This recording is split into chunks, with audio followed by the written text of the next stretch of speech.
Today's devotion is titled Infancy Sins. We are on February 7th and we're on day 38 of 365 days. The morning rinse today is in 1 Corinthians. It's 1 Corinthians 14 through 16. And so Paul is still talking to the Corinthian church. And so go ahead and read that or listen to it and come back. The featured verse today is 1 Corinthians 14:20. Brethren, do not be children in your thinking, yet in evil be infants, but in your thinking be mature. So I've got to be honest with you. When my oldest child reached her teenage years, I found myself in some situations that led me to begin praying a very specific prayer. And if you are a parent and you are, in that teenage years where you can relate to this, you probably can be like, yep, this prayer that I began praying was not the popular prayer for a child to walk in the will of God for her life. It wasn't like that general prayer. It actually wasn't even a prayer for protection and security. These prayers were already prayers that I had prayed over her for years, praying for her spouse and praying for, her continued steadfastness in her faith. And those types of prayers kind of were ongoing throughout her life and even while I was pregnant. This prayer, though, was a little different. It went something like, God, when my child begins to do something wrong, walks down a path not meant for her, or is tempted to sin, quickly catch her in the act. I remember praying this prayer not once, not twice, but many times. And asking this from God it wasn't meant to embarrass her, but instead it was meant to stop any seeds of sin from taking root in her heart and growing. And I think that is a big message of Paul. Like, let's address the sins of the church, or let's address the issues that are going on right now in the Corinthian church. Let's address those things so that they don't grow. And that in of itself was the essence of the prayer. God, when my child begins to do something wrong, or walks down a path not meant for her, or is tempted to sin, quickly catch her in the act. When I saw this prayer beginning to get answered, there were times where I remember I saw this prayer like coming to fruition. There were a couple times where she did something and we found out about it fairly quickly. And so there were multiple times when I saw this prayer getting answered. And the wild thing was when I saw it starting to get answered, I started praying that over my other children as well. They at the time, when she was 13, one of them was 2 and one of them was 5, I think, somewhere around in there. So when I started praying it over those kids as well, even at an infant or toddler age, I started realizing that there was power in this prayer. And in fact, I then began praying this prayer over myself. I had wished that I had started praying this earlier in my life, not just for my kids' life, but for mine as well. I was like, why did I start so late at praying for this? It's great. Yes, keep praying for protection and keep praying for security and keep praying for our children's salvation and for them to follow after God's own heart like David. All of those prayers are great, but have we ever thought to pray that when we're in the midst of doing something, catch us quickly, God? Make us stop. If we literally are caught quickly in wrongful acts and then ultimately we stop doing those wrongful acts and we start obeying in that moment, these acts actually will remain in an infancy stage. They'll never grow into maturity. And right thinking and godly thoughts are what we want to grow into maturity instead of the infancy sins that are ready to trip us up.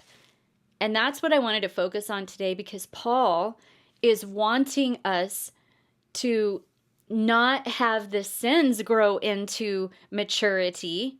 He wants our thinking, and our mindset and our focus on Him to grow into maturity. Let's not be infants in our thinking. And that is why I called it Infancy Sins, because I believe that Paul is wanting us to really make sure that what we're praying and what we're mindful of is the right thing. And that's our thinking on good things, thinking on godly things, right thinking. Let those things, when we think of things that are pure and holy and just and righteous, let those things be grown into maturity. And what does that look like? I mean, how can our thinking grow into maturity? Because when we think those great thoughts and when we think of those godly things and when we think of those things, guess what's going to grow? Our faith. Those are the things that are going to happen. When our thinking builds and our mindset builds into maturity, and it's all about our mindset, just like my son talked about the other day.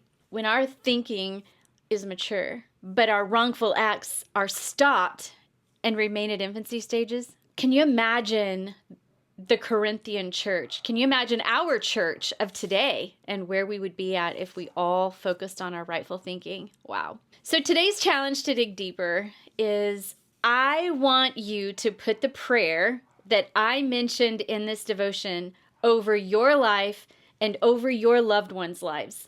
And not only say this prayer, but look for it to be answered. Honestly, to be honest with you, I think when I started praying that prayer over my oldest daughter, I don't know that I had the faith at that time to honestly believe, but I started seeing it answered. I started finding that God was catching her in wrongful acts and helping get her in an area back to Him. Ultimately, it's up to us to make decisions. I mean, God is a gentleman still, but it's up to us to make those free will choices. But when He starts to bring things to light, it can help. Then when you are looking for those answers, when you are praying this prayer, and when you are finding that answer, like if you start praying and you're looking for that prayer to be answered, what will that mean? That may mean that you may find out, whether it's as a parent or a spouse or somebody who is in your network, a friend, a loved one, whenever that prayer gets answered, then they're going to need grace. And you thank God for that answered prayer. And if you have an opportunity, then ask that individual who is caught if they know Jesus as their personal Savior. And if they don't, then lead them into the sinner's prayer. And the sinner's prayer does not have to be this long drawn out prayer. It doesn't. In fact, if you want to, I have a copy of the sinner's prayer in the very back of my devotional. Next to the last page, there's a sinner's prayer that would be easy for you to pull out and use. But if you are listening to this devotion today, this episode today, and you are thinking that there's someone in your life that you're going to pray this over, be ready for the answers to come. Be ready for your prayers to be heard. Be ready to offer grace to this individual.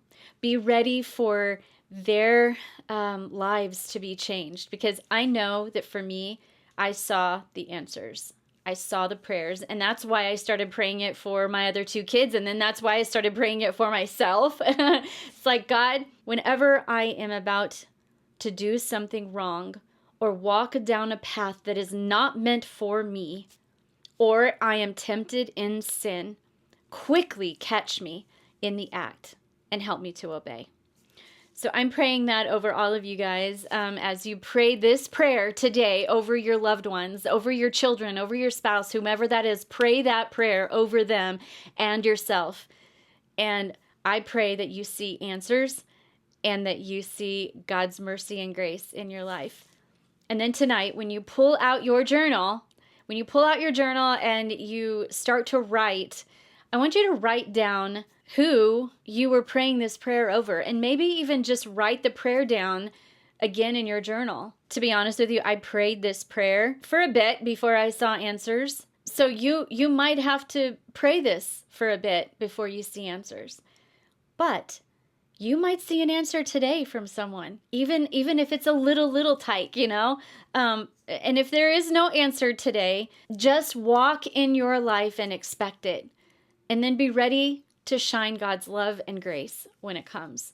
I hope today encouraged you, and I hope that, just like Paul is writing to the Corinthian church and he's really wanting them to live a life for God, that is what I want of you as well. And so I hope that this encouraged you today. And again, if you do not have the printed copy, just go to the show notes. You'll see a link there, or you can go to anitacordell.com. I pray that today encouraged you, and until tomorrow, keep rinsing, reflecting, and repeating. God bless you.